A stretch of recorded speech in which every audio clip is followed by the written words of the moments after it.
So I am making a dynamic splint for a zone 3 or 4 extensor tendon injury.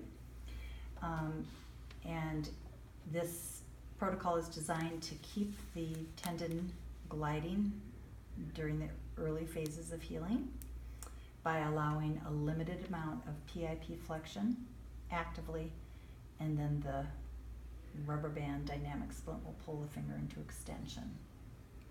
So the pattern for the left hand looks like this.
On the dorsal, and this is going to wrap in to the palm of the hand.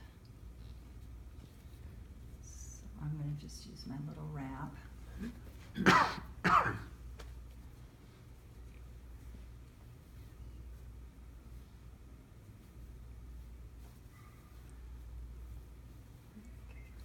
that's going to secure this part.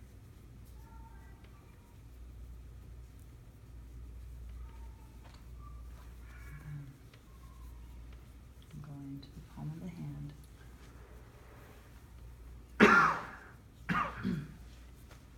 And I want this to be full extension, and then I want this part here to block, allowing 30 degrees of PIP flexion. So full extension, maybe even a little hyperextension, and 30 degrees of flexion coming down. Okay, it's nice if his DIP can bend around there, which it can. So full extension, 30 degrees of flexion.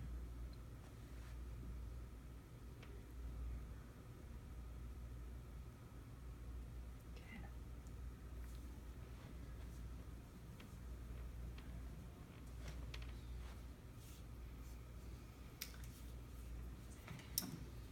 Now we're going to do that rivet technique again, because I want to strap this middle portion, so I need a strap that goes this way and that way.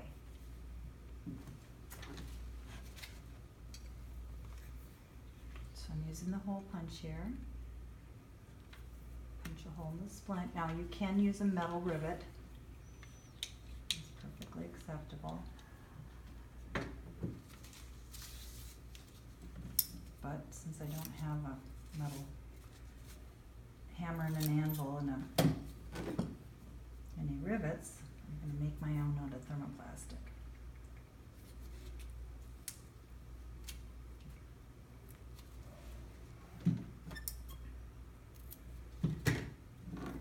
Want to do that one for me?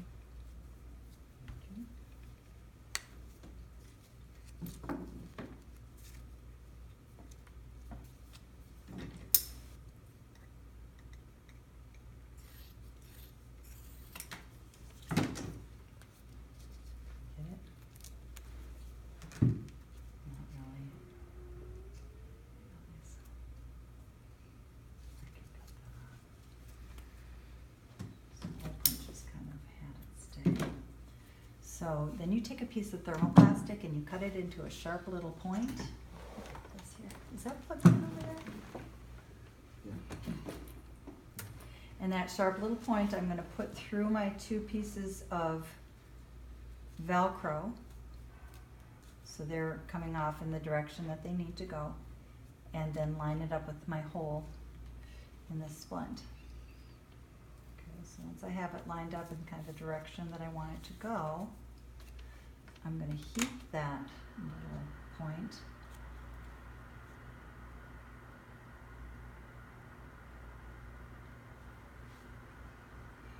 This doesn't work every time, so sometimes it just takes a little practice, but I think that's soft.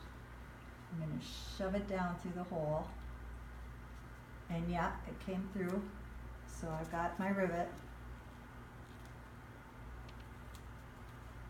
And if I feel like I need a little reinforcement,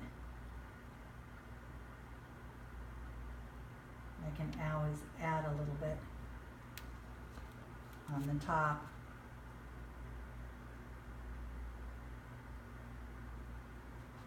Or on the bottom, or both.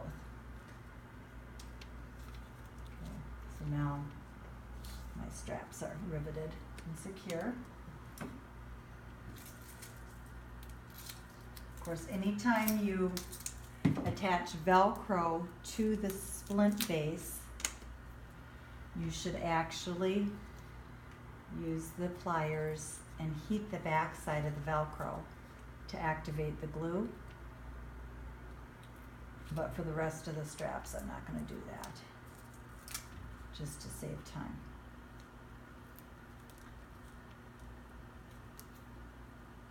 And I know I'm going to need a little hook down here, so I'm going to show you my newest technique for making a hook anchor on the end of the splint. We're affectionately calling this Patricia's post. You can do it on the end of a forearm splint, you know, anytime you need an anchor on the bottom edge of your splint. This technique can work.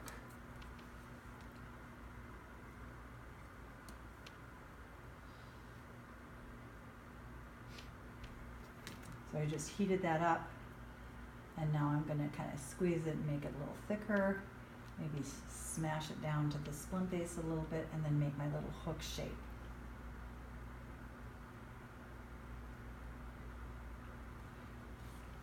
And then meanwhile, I don't want these edges to be sharp, so I'm going to just kind of heat them and roll them or trim them off at an angle so that they're not going to poke into his skin.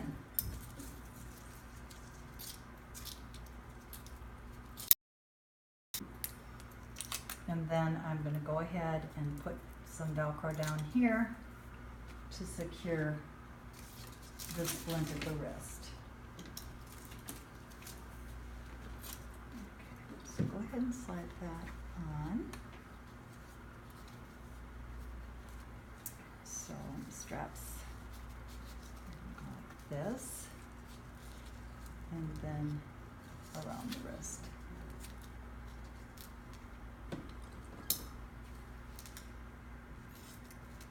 Okay, so now I need to pull his finger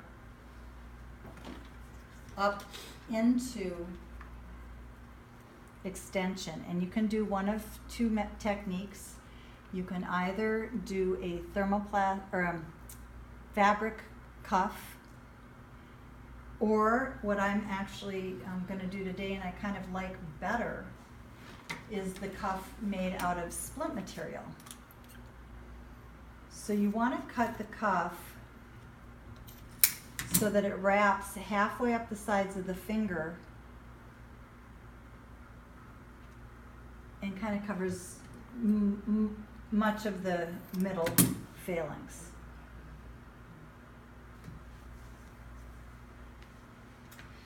I'm also going to mark on the splint where I'm going to need to punch holes to pull that finger into extension. So go ahead and take the splint off.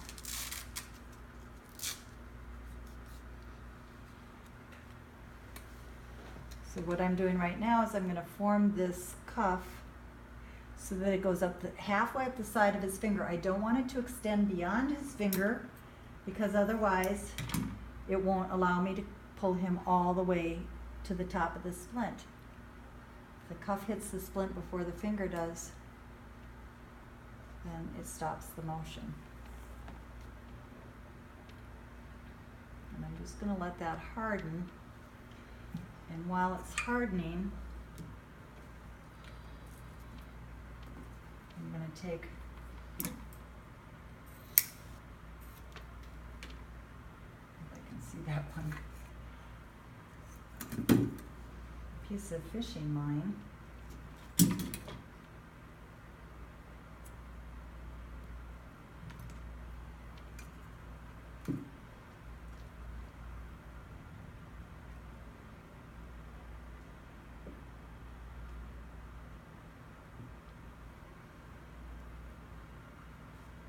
Turn your hand up,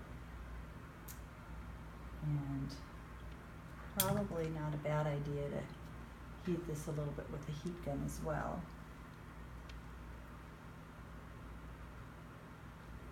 And then I'm just going to put the fishing line across there.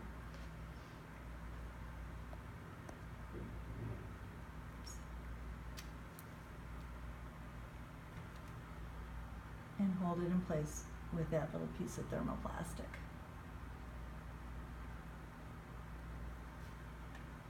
Okay, so now we've got our fishing line. Pull it this way a little bit so it's a little more even.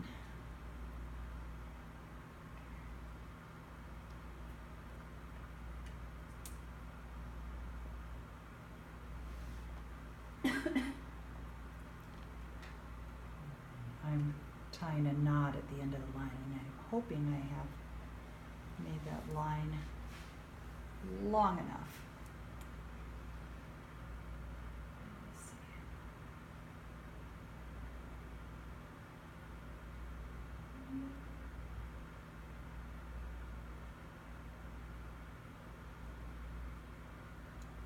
Now I have a knot at the end of the line. Okay. So now I take the hole punch. Oh, I shouldn't have tied that knot first. Ah. Uh-oh, we could get into trouble now. Okay, I take the hole punch, and I'm going to punch a hole where I marked on the edge of the splint, so really close to the edges where you want to guide the line.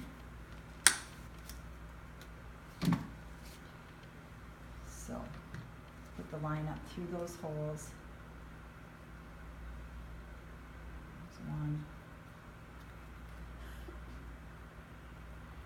Here's the other. And now is when I need to tie the knot.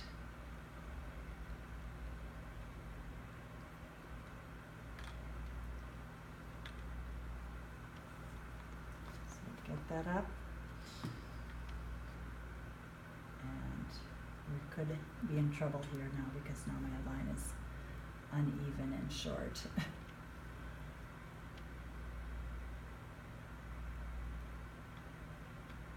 But let's hope that kind of works.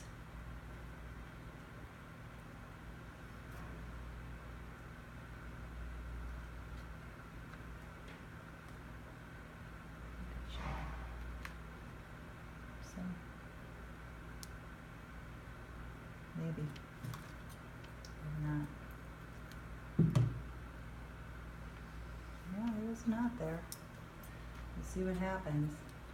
Okay, so now we need to direct that line, and I'm going to direct it with a safety pin like I did yesterday. So I'm going to take and fold the edge of the safety pin over.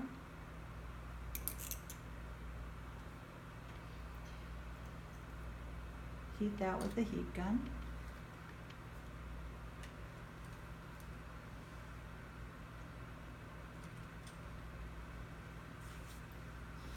Place it slightly behind the holes that I punched. So you see how the safety pin just kind of sinks into the thermoplastic. And then I will take a little strip of thermoplastic to put over the top of the safety pin to hold that in place.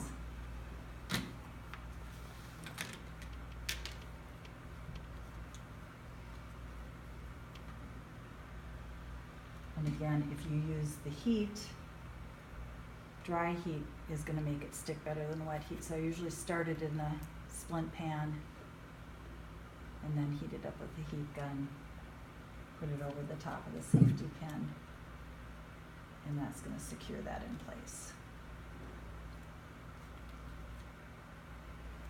And here's where I may be getting into trouble because this might be too short, but the idea is to put the line through that hole, and then we're going to attach a rubber band.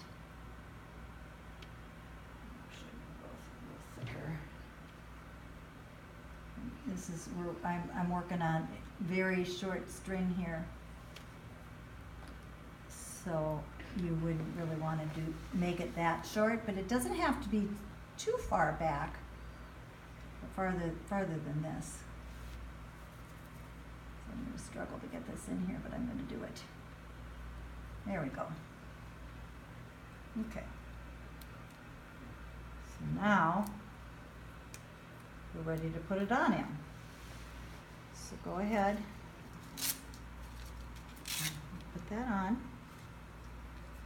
And the only other thing is we need one more strap around the finger to hold that in place.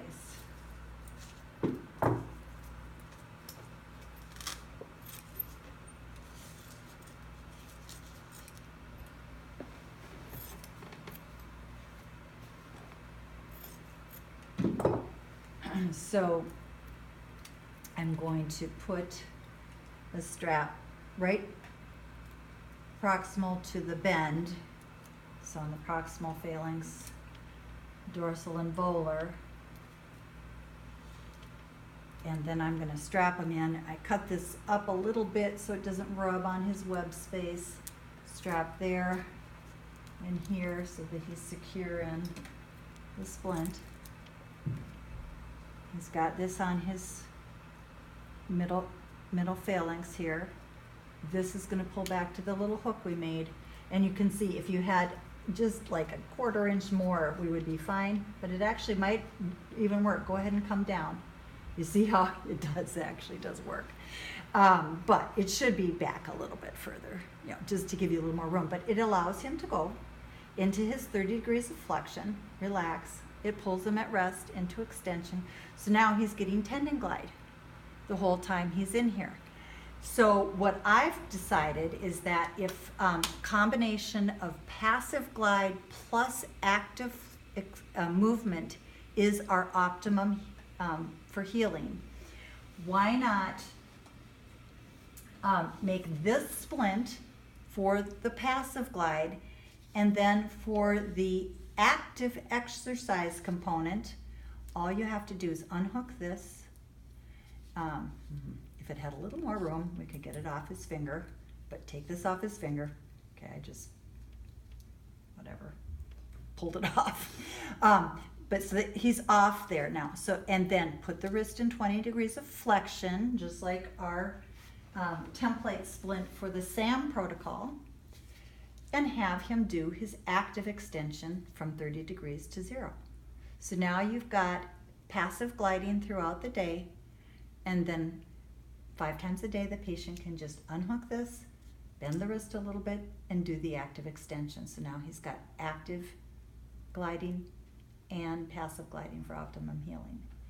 And so that to me is the best of both worlds. It combines the SAM protocol with the dynamic mobilization protocol for zones 3 and 4.